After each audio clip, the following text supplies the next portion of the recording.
Good morning, everyone. It is another Sunday. Welcome to our public meeting.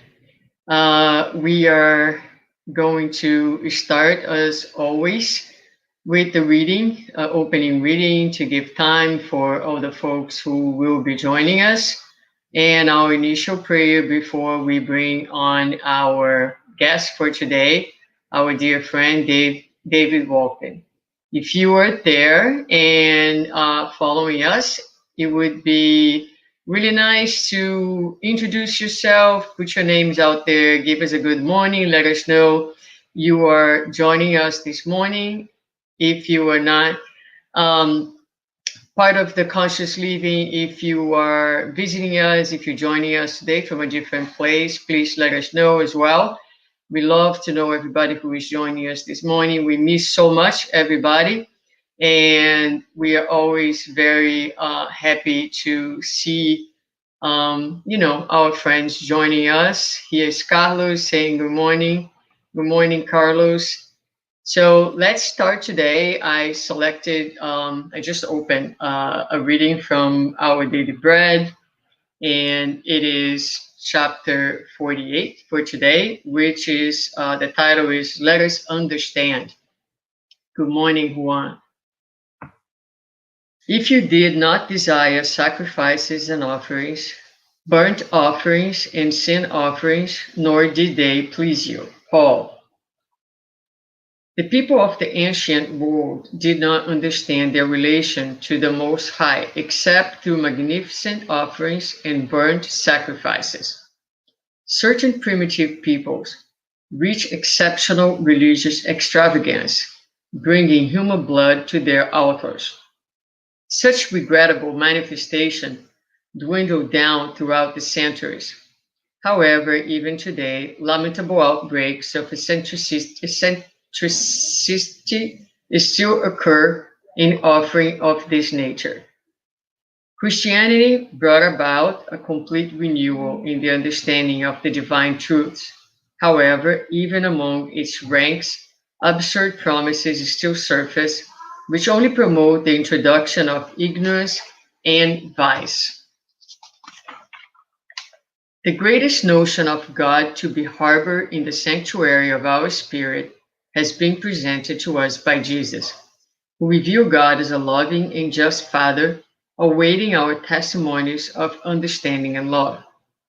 On the earth itself, any conscientious and honest head of the family does not wish for his or her children to make useless offerings for the purpose of softening his or her affectionate watch care. If such initiatives are not agreeable to capricious and fallible human parents, how could they possibly attribute such fault to the All-Merciful for the purpose of winning heavenly merit? It is indispensable to strive to change this dire misinterpretation. Genuine happiness is only possible in the Christian home when its members fulfill the obligations assigned to them, even under the weight of heroic decisions. The case is no different with our Heavenly Father, because the Supreme Lord does not request sacrifices and tears, but serene disposition to accept His sublime will, putting it into practice. All right, this is a wonderful, wonderful message for this morning, reminding us the importance of Jesus' teachings and nowadays Spiritism in explaining to us what is really essential in our relationship with God, not sacrifices as we used to do, but different types of sacrifices like following God's will and understanding God's laws. So, with that, we will ask you to join us in our opening prayer before we passing the word on to our friend David. So please join me. Dear Father, thank you so much for another wonderful day and opportunity to gather in your name. We ask you to bless us all who are connected through our minds and hearts, incarnate and discarnate in this beautiful day, that it is mostly sunny within, because there's always sun when there's hope, faith, and your divine presence is acknowledged.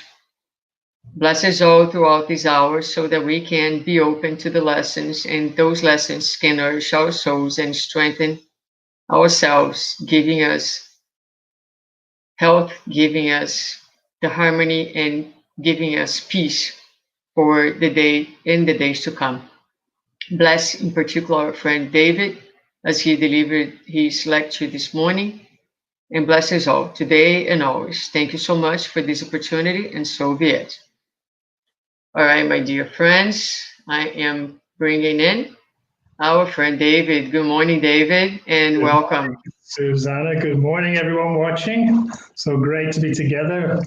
Actually, earlier, Susanna and I were talking that it's been, 7, 8 months that we haven't seen each other face to face, but at least we can connect over this wonderful internet. And even though I can't see the faces of all those good friends from Conscious Living, I really miss you guys. And hopefully, maybe in the next year, things will get better and we can get again Yeah, physically. yes, we were having this discussion, and so it's just, for now, let's enjoy this time together. I'm gonna get myself out, pass the word to you, and just a quick reminder for our friends who are watching, you can see our QR code on the top of the screen. I will remove it for now, so it's not in front of the presentation, but we'll put it back, and that's just, if you can make a contribution. We always need some help. We are closed right now, but we will be reopening hopefully as soon as it's possible. So just a reminder for all of us, okay? So David, it's with you right now. Okay.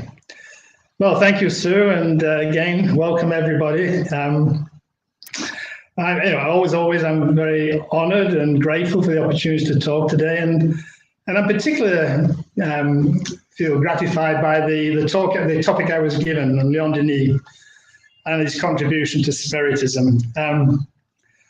I've always been a great admirer of Leon Denis, at least for the last few years. And I've read most, I wouldn't say all of his books, but at least those that are available in English. And my appreciation from his written legacy transpires not only to his methodical, rational, and scientific approach to explaining the Spiritist doctrine, but also his amazing writing ability, eloquent style, and at times borders on the poetic. So my objective today is to share with you a brief insight into the character of Leon Denis and how he was able to take up the cause of Spiritism, the mantle of Spiritism, following the discarnation of Allan Kardec.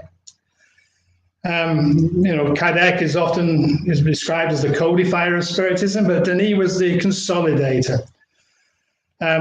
He was a real true apostle of Kardec, and he never deviated from the fundamentals of Spiritism. His writings really only expanded and embellished the true Kardecian teachings, but with a more readable format, making Spiritism more accessible to a wider audience. When you compare, we're going to talk a little bit more about the background of Leon Denis and compare that with Kardec. Leon Denis really lived a very humble life. His life's teachings were really self-taught, and it reflected in his amazing ability to write and connect. And I think one of his greatest contributions was the first book, and we're going to go into a little bit more detail, the book After Death. But how he was able to take those teachings of Kardec, but put it in a form that was so readable. So often I find philosophers almost speak in a language that's foreign to us. It's some respects it's parallel with lawyers. They speak in a language only they understand. But Kardec was the core. He was more of a philosopher, but he was able to again transmit those beliefs, those feelings, and express the doctrine in a way that really connected with the people of the time. So let me. The other thing about we'll learn a bit more about too is that he had many challenges. He was in fragile health. I mean, although he did live till 81, but he was very humble, had very few financial resources, and he really suffered a lot of criticism, even though Kardec had, at the time when he released the Spirits book, has a lot of ridicule because he was known for his connections, his status in the society in Paris at the time. But I think Leon Denis received even more criticism, because to keep the momentum going, not only from the criticism received from the churches, but the institutions, the atheists, and so on. So again, his perseverance, I think, really comes out. So if I can see if I can pull up the first slide here, I hope I can. And it's not coming up. Oh my gosh. Can you do it, Susanna? I don't know. All right, I'm going to have to remember my slides here. Let me just see if I can pull it up again. There we go. David, click on the PowerPoint presentation and see if you can. You need to click on it and see if you can pass it now.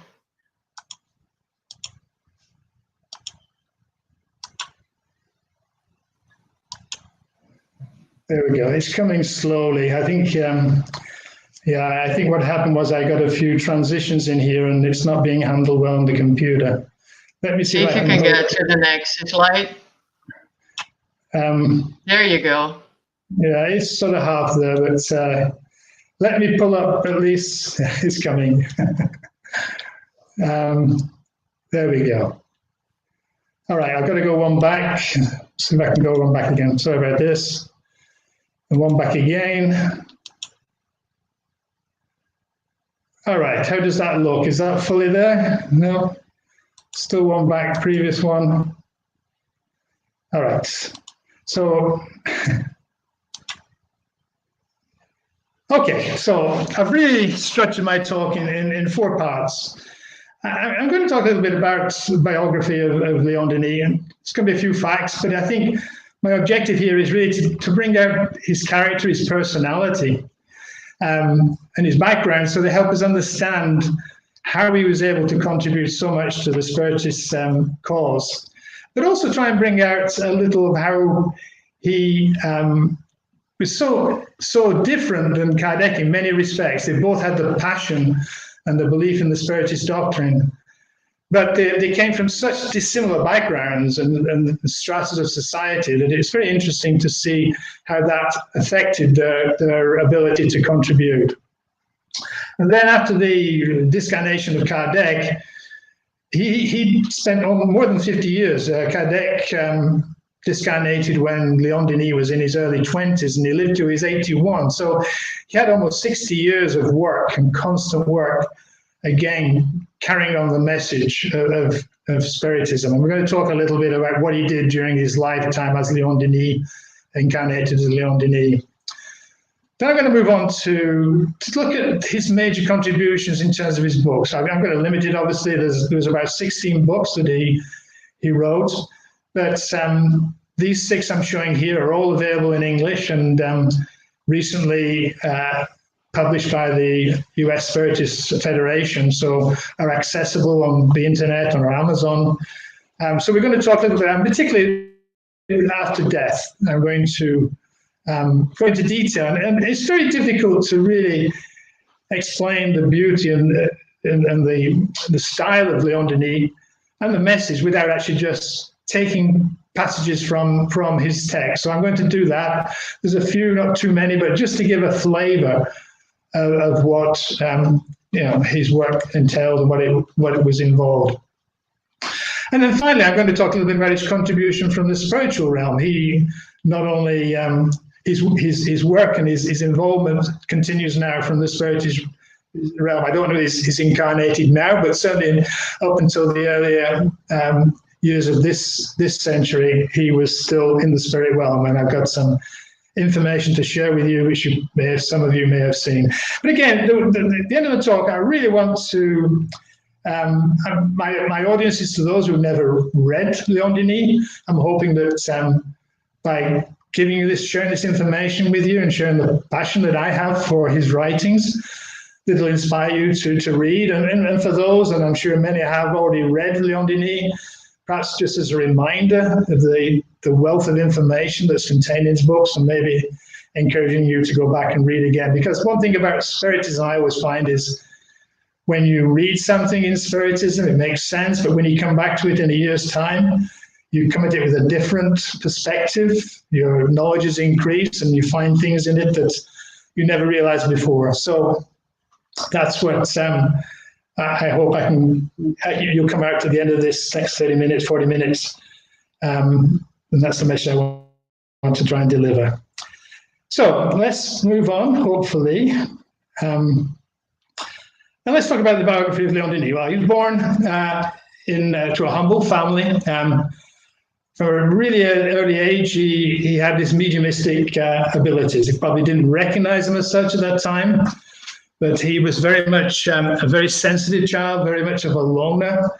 And he only had minimal education. I think he finished school, primary school, about 12 years old, had to help his family with the task of making his contribution, financial contribution to the family. So really all his education he was self-taught, autodidactic. He read avidly and learned an incredible amount during his early years. And what helped him was that he, in fact, took up a job as a traveling salesman to support his family in his late teens. And that allowed him to travel extensively through France. And of course, at that time, he wasn't able to take a flight from Paris to Nice and be there in an hour, but it probably took hours, if not days, to travel around. So I gave him the opportunity to read and study, and that's what he did. Everywhere he went, he used to buy books with his limited resources.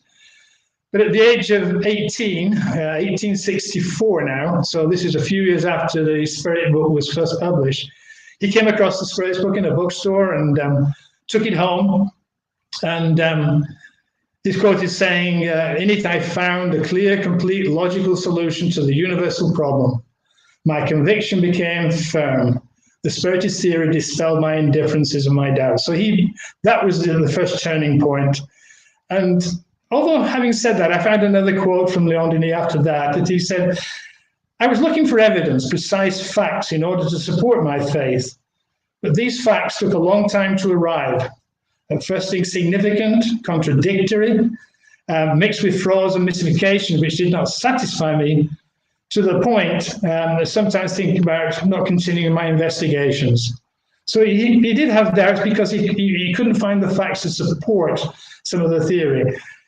But supported that it was by a solid theory of high principles, I was not discouraged. It seemed to me that the invisible wants to try us, measure our degree of perseverance, demand a certain maturity of spirit before giving ourselves to its secrets. And that's interesting because Spiritism is a very, very difficult subject to really appreciate at first. It's so easy to dismiss some of the concept because they're not reinforced by our senses, our sight, our sound. It's something that is so foreign to us. And I confess it's something that I struggle with at the beginning of my involvement in getting to know Spiritism. And I like the way he says that also the spirits are holding back because they're holding back because we have to have the initiative, have the desire to learn. And we all have that seed inside us. But again, Leon Denis, suffered from this. And that's interesting. In fact, his second book, Life and Destiny, which is in 3 parts, but the second part of that book, almost half of that second part, talks about reincarnation, and he looks for evidence. Question of successive life, researching evidence through scientific experimentation, memory regression, child prodigies, and so on and so forth. And I went through the same. I'm not comparing myself with Leon Denis for 1 minute, but I went through that same process of trying to find the evidence. Proof, I don't think we're going to find hard proof, but evidence is so abundant that eventually all comes together. And for me, that gives me that faith and the belief. Okay, so I tried to find in the literature, if you go back to the full slide here, Susanna, there we go. I don't think there was ever a meeting in person of Leon Denis and Kardec, but there is reference to him hearing Kardec speak in the late 60s. So it's not long before Kardec actually discarnated, and again Leon Denis was in probably his early 20s. But also in the Spirits book, there's reference that Kardec makes to, or I think it's in the Spiritist Review, about asking the spirits, what's going to happen to Spiritism when I discarnate? He knew it was coming. His health was frail. And the Spirit said, no, don't worry. We have it in hand. We have the continuation there. Don't worry about it. A couple of times he asked, and he got the same answer. Well, obviously, Leon Denis was the answer. He was the continuation. In fact, there's certain speculation whether Leon Denis was also the plan B, as it were. If Kardec didn't take up the mantle of Spiritism, and no matter what preparation and what previous lives Kardec had, he came to incarnate with this mission, and being in the flesh, as it were, he had free will. He might not have taken up the cause, and certainly Leon Denis was being prepared for that task should that happen. Well, of course, it didn't happen. Kardec did an incredible job in those 15 years of being first introduced to Spiritism to Genesis, and then finally discarnating, and all the systems, all the mediumship groups and the Spiritist Review that he set up were given continuity through Leon Denis. So moving on, hopefully my next slide will come up. Okay, so now we'll talk a little bit more about what happened after Kardec discarnated. And in the 70s, again, Leon Denis was still traveling around France, and he started to deliver talks, and his reputation grew and grew. And he was an extremely good orator, in spite of his not informal education, but his command of the French language, sorry, and his ability to deliver the thoughts and the doctrine became really well known. And he helped promote, Spiritist centers, as we call them today, a mediumistic study to do that, to have continuity with the work of Kardec did, because the bulk of Kardec's work was through those mediumistic meetings, and which we've chronicled in all the Spirit Review. And there's a huge information there.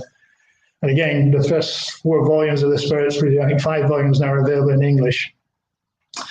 So 1882 was a bit of a milestone, where really he took on this apostle. And he said, in the literature about Denis, he faced successive obstacles, the material positivism of those who looked at Spiritism with irony and laughter, in addition to the adherents of other religious currents who, together with atheists, sought to ridicule and weaken the Spiritist doctrine. But he always had the support from the spirit world, and one of the spirits, Jean, and we'll talk a little bit about more who that was later. She said, courage, he or she, courage, my friend. We will always be with you to support and inspire you. You will never be alone. Means will be given to you in time to do your work well. But what really happened was the real encounter with the spirit is really his guardian angel, if you like. It happened funnily enough, on November the 2nd, 1882. Again, this is documented in the literature, which is, of course, All Souls Day, or Day of the Dead in many cultures, particularly in Latin America. So it's an event of major importance took place in his life. And it was a manifestation for the first time of a spirit who, let me just move my slide up here. There we go. To be his guide, his best friend and spiritual father, Geronimo de Praga. And again, I'm going to go more into that, who that character was later on. The latter said to him, "Go, my son, on the open road before you. I will work behind to support you." And as Leon Denis asked him, he was concerned about his status, his health, and he just received another statement, "Courage, the ward will be more beautiful." So again, Leon Denis was really supported in all his efforts, all his endeavors. And let me just go on to the next one here. Sorry, I think I've done something wrong here. There we go. So in 1889, he published the first edition of Afterlife. It was later, about 20 years later, it was revised, and actually he added more to it. But it's interesting that he was at this stage of his life, he was participating in the French Spiritist Federation, and it was approaching the 30th year anniversary of the publication of the Spirits book. And a discussion was had about, we should maybe have a new book on Spiritism to follow on from Kardec. And Leon Denis said, "I know, I've been working on this for a while." And sure enough, this book was published, Afterlife. And it's an amazing book, and we're going to come more into detail in that later. So he continued, with failing eyesight and fragile health. He had a lot of bronchitis and suffered a lot. But again, he persevered, corresponding, working endlessly with followers of Spiritism, not just in France and Europe, but worldwide. And I think it's worthwhile mentioning that he worked closely with this Denis de Menezes, who was from Bahia in Brazil, who later established the first Spiritist center in Brazil. And of course, as we know, with all the turmoil of the First and Second World War in Europe, the center of Spiritism really shifted to Brazil. So again, through Leon Denis, he sowed the first seeds, as it were, of Spiritism in Brazil. As I said, he published 16 books, Spiritist Review. He wrote to a lot of even, what we call today newspapers and journals. He was criticized, and he defended the Spiritist doctrine in, again, a beautiful literary style that was able to keep the critics at bay, as it were. Had honorary positions. And finally, he discarnated in 1927, so he was the age of 81, a very small ceremony, simple ceremony, in the city of Tours, where in fact he spent the latter part of his life. That became the center of Spiritism in France after, Cadet from Paris deceased. Okay, so going on, I want to talk a little bit now about his written contribution, and I don't know if that's coming up. Hopefully it will. But here you can see the 5 books that are now published by the US Spiritist Federation. And each of them have different elements, but the first one, After Death, and we'll go into detail a little bit more, it is really a book that really summarizes the whole doctrine. But again, as I said earlier, in a very readable and understandable, accessible format, and poetic as well. The Big Enigma really addresses the concept of God. It really takes the first part of the Spirit's book and some parts of Genesis, talks about fluids. Life and Destiny is more philosophical, why we suffer, and the whole reason behind this reincarnation and the opportunity to improve. Into the Unseen is more like the second part of the Spirit's book, the Spirit World, and the Medium's book. And also we have Spiritism in the Arts, which was a beautiful book. It really helps us understand that some of the artists that have left a lasting impression in the human race by their works of art and architecture and music were also high order spirits. And it also talks about how those arts are interpreted in the spirit realm. And there's one other book that's available in English. I don't know if it will come up here. Let me see if I can get it up. And that is a book by Leon Denis about Joan of Arc. And for some reason, let me go back here again, I'm sorry. Let me just, there we go.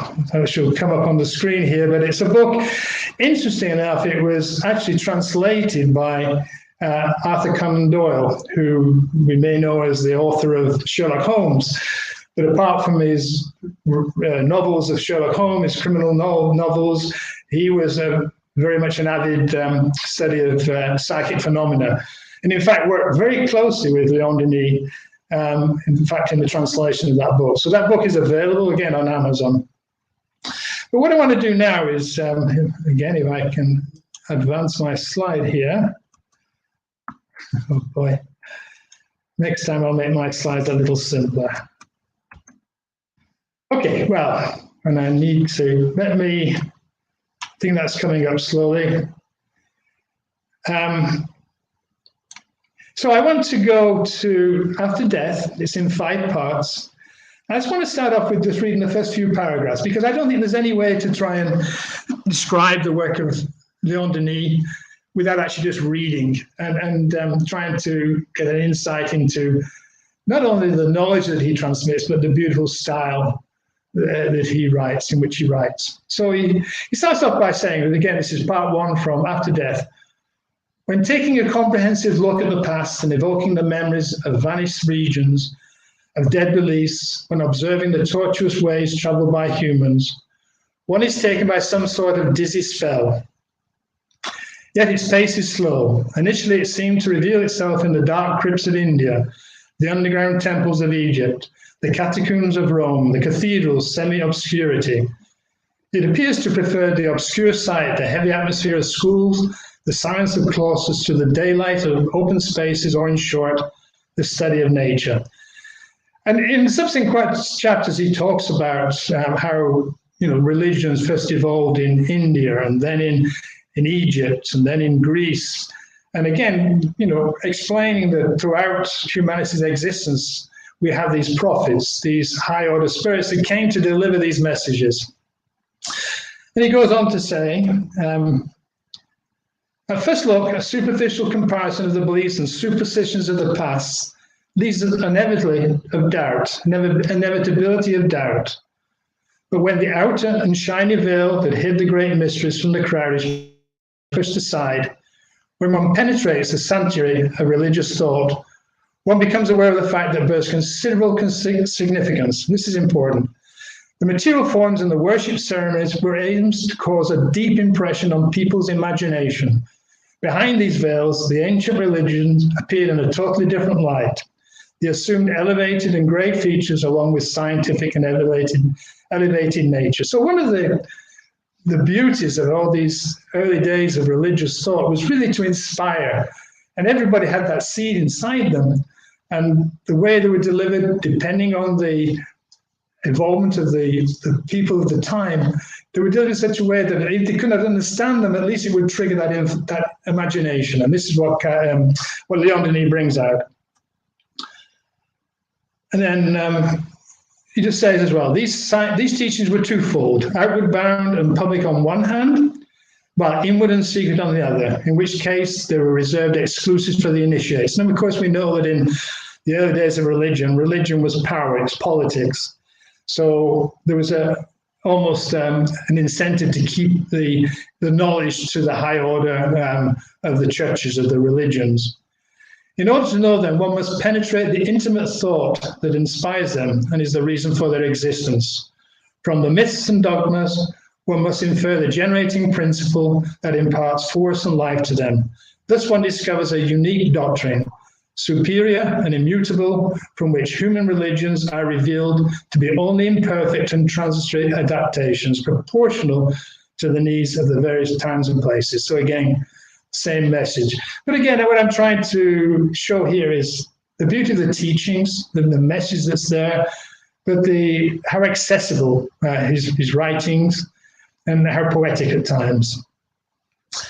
And just to move on, one of the things that I find in Leon Denis is that it stood the test of time. In the last part of the chapter 5, which is really addresses all the moral issues, so you could be like the gospel according to Spiritism, as which Kardec's third book.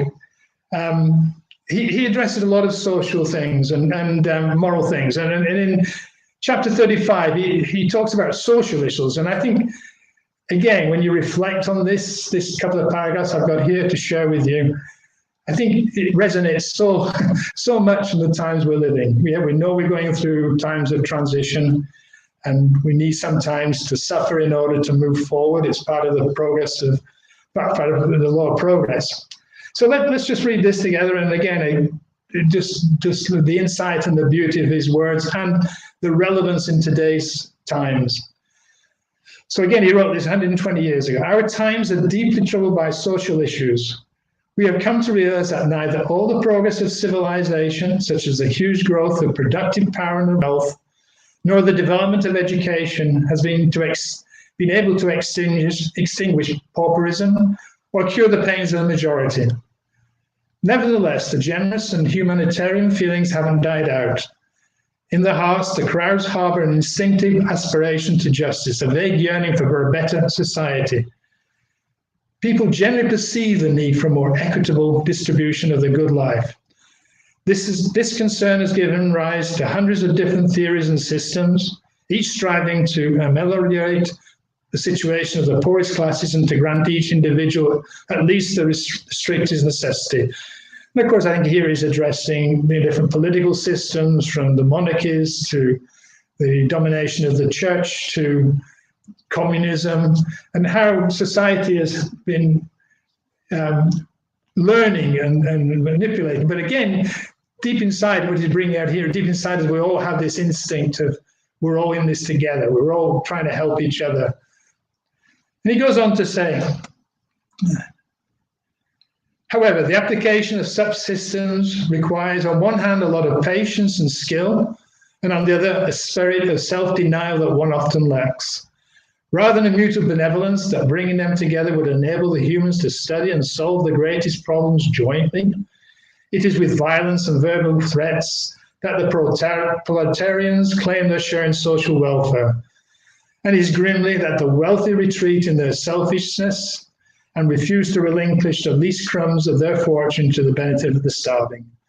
Consequently, misunderstanding, hatred, and envy build up, deepening the gap between them day by day. And yes, it applies that in today's current situation, what we've gone through with the COVID, with the suffering of more of the, which are the lower classes, the poorer have suffered more than the richer. There's a real message there. If you look at society from a larger perspective, yes, we've advanced. But certainly we're reaching a turning point at the moment. Again, 120 years ago when Leon Denis wrote this, again, I think it shows an incredible insight. And further on in that same chapter, he does bring out the point that about how Spiritism can really help. Such is a remedy the Spirit's teachings offer to cure society's evils.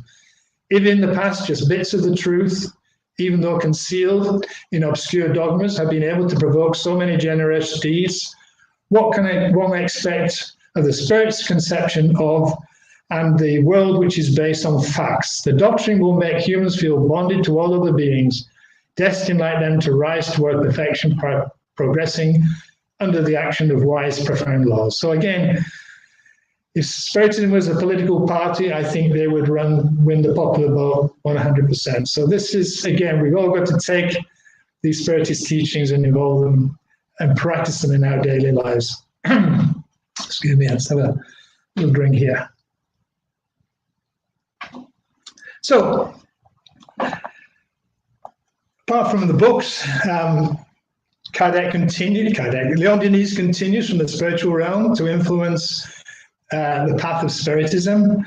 Perhaps one of the biggest examples was he was the spiritual guide of Yvonne Pereira, who wrote an amazing book, 600 pages. And she writes on, it's on the back cover, under the guidance of the Spirit Leon Denis, the Spirit author Camilo Castelo Branco. She used a pen name like, Kardec, Camilo Candido Batelio, describes to the medium Yvonne Pereira the dreadful experience having discarnated by committing suicide. It's a book of 600 pages, heavy going, but an amazing book, and one of the, again, available in English. And she's really thankful in the introduction. She talks about Leon Denis saying, for approximately 20 years, I had the bliss of sensing the tension of that noble entity from the spirit world compassionately turned towards me, inspiring me on one day, counseling me on another, and drying my tears during telling moments when painful self-renunciation was imposed on me as expiations indispensable for the uplifting of my conscience, still enmeshed in the shame of my own suicide in the past. So again, Yvonne Pereira in a previous life committed suicide. But again, Leon Denis continues the good work in the spirit realm.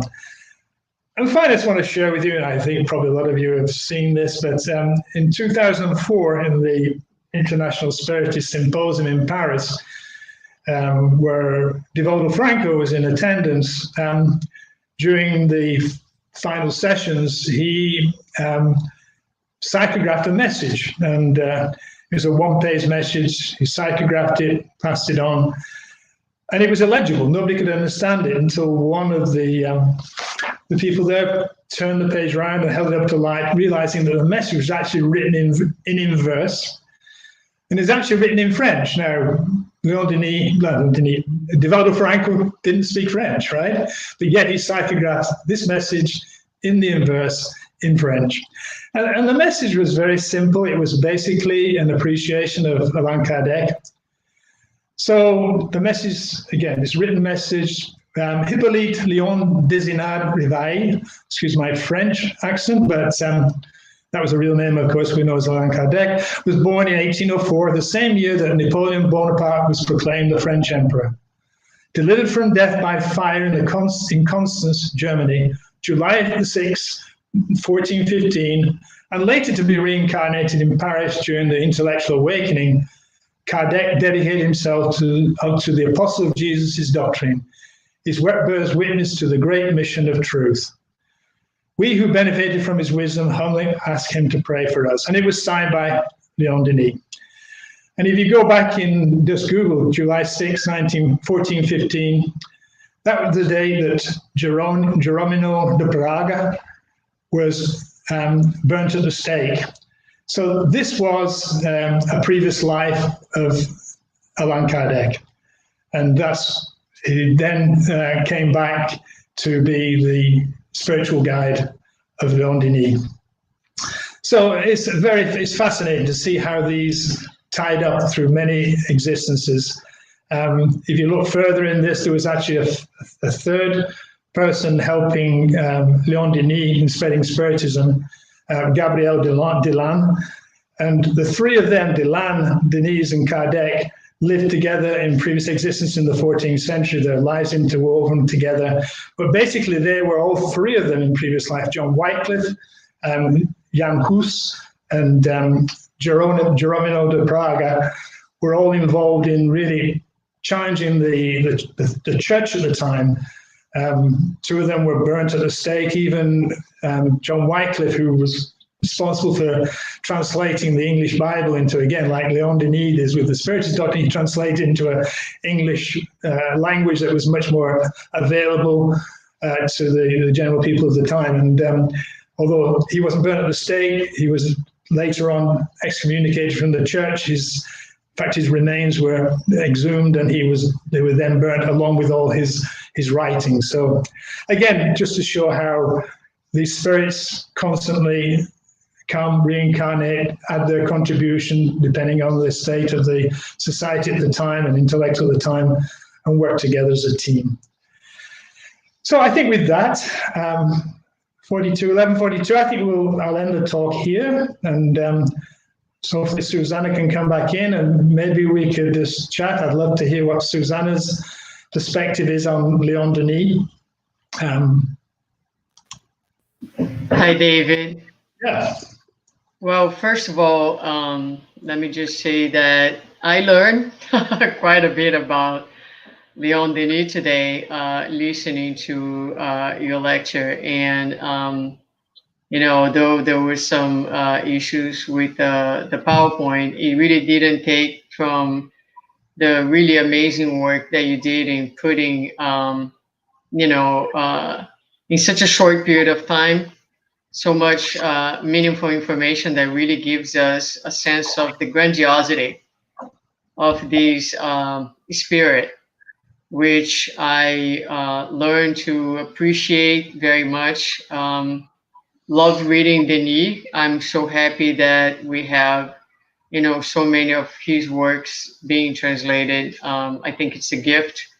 And I have my favorite ones. I don't know if you have favorite ones of the books, but Life and Destiny, for sure. I just think that, Denis took all the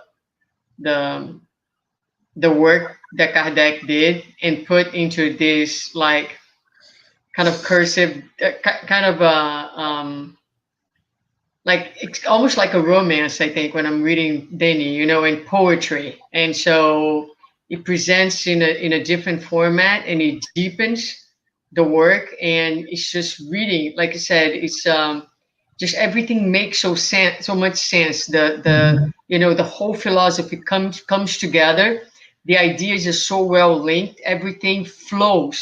It's like it's a smooth read. It's a flow, and he builds you, and builds in a way, like you said, with so much poetry that sometimes by the time you finish reading, if you're feeling either completely emotional, that's my personal experience, right? Or sometimes I feel like I'm off the ground, it's just really like elevates me. And it's just like if suddenly, he takes all the teachings of Kardec and makes into this poem of hope, Yeah. and gives you like an incredible vision. Everything suddenly turns like beautiful. He takes pain and talks about pain in a way that it's unbelievable. Just by the end of it, pain becomes this incredible benefactor, and you feel that you just have a completely different appreciation,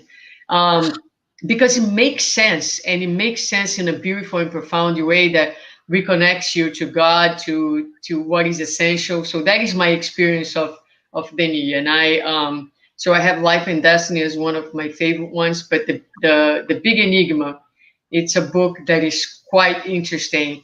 And the last two chapters of Big Enigma, where he talks about the cycle of life, I really highly, highly recommend for everyone, because he takes the entire purpose of life and reincarnation and justice and puts in one text in a way that is quite brilliant and quite moving, actually. Do you have a favorite? Well, I still go back to After Death. After that? Yeah, because I think it summarizes the whole Spiritist philosophy. In fact, I was reflecting when I was doing this talk, when those good days when we used to have the annual Florida Spiritist Symposium at FIU, and I worked at the bookstore, and people, a lot of times the last 2-3 years, would come up and say, oh, particularly, Brazilian lady says, my husband is American and he doesn't understand Spiritism. What do you recommend? And at that time I would say, well, probably the book of Kardec, What is Spiritism? But if I was asked that question today, I would say definitely take After Death.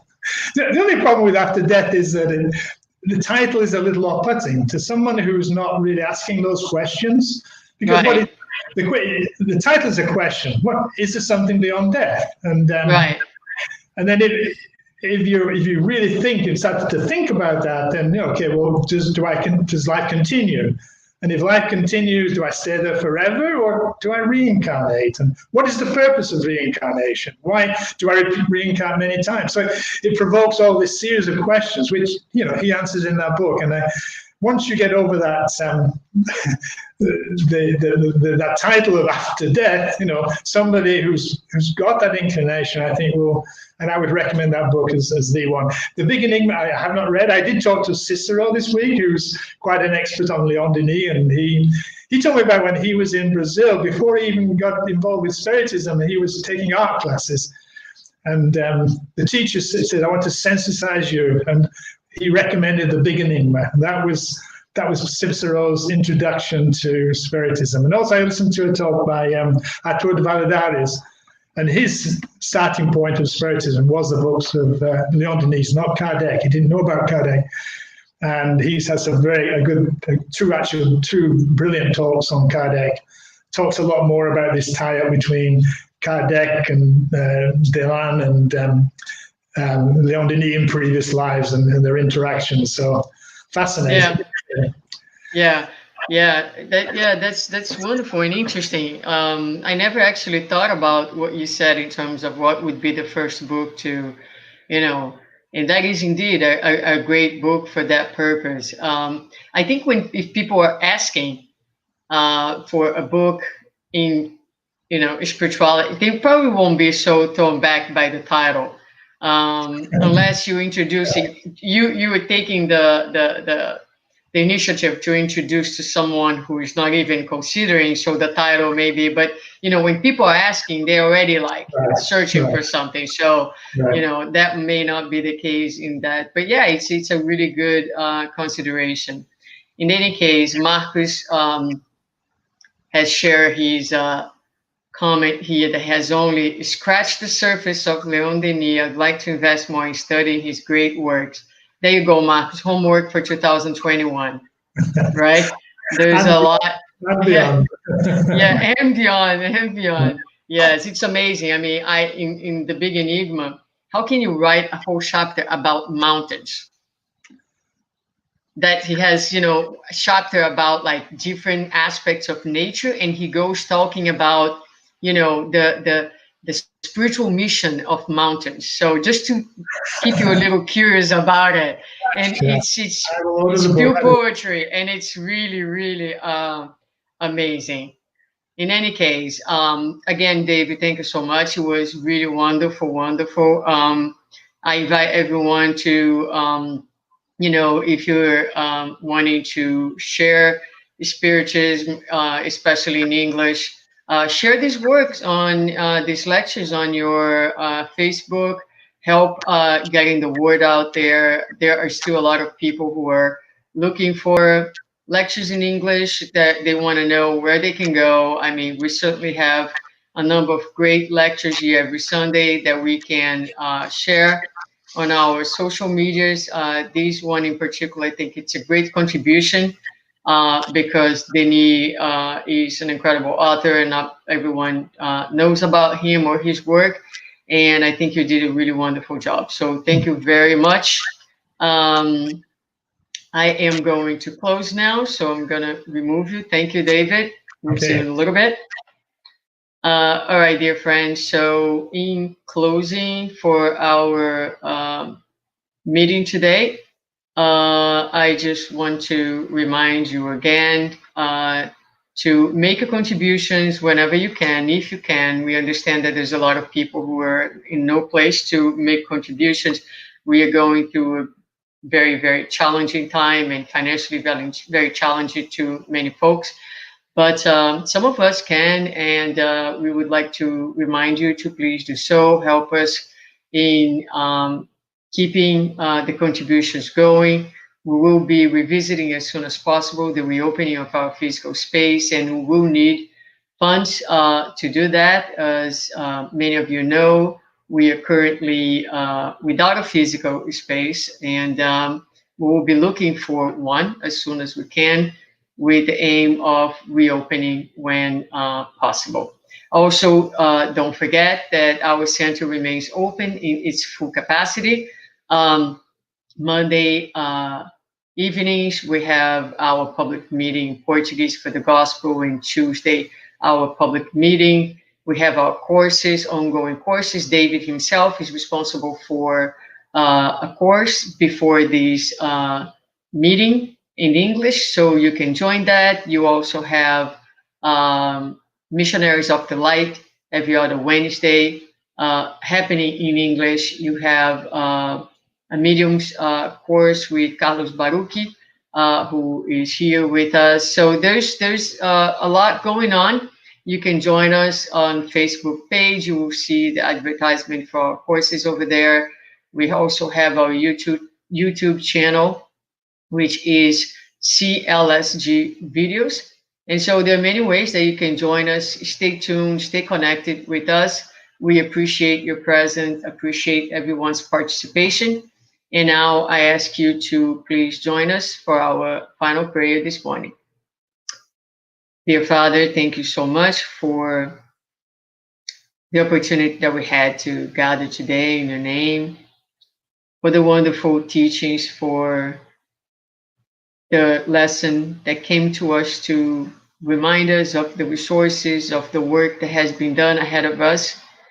And that is a true blessing and gift to all of us to be able to have those resources that help us to connect with what is essential in our lives and give us the ground and the strength, the vision, and the hope, even in very, very challenging times. We ask you to bless all of us who are connected here at this time or in a future time.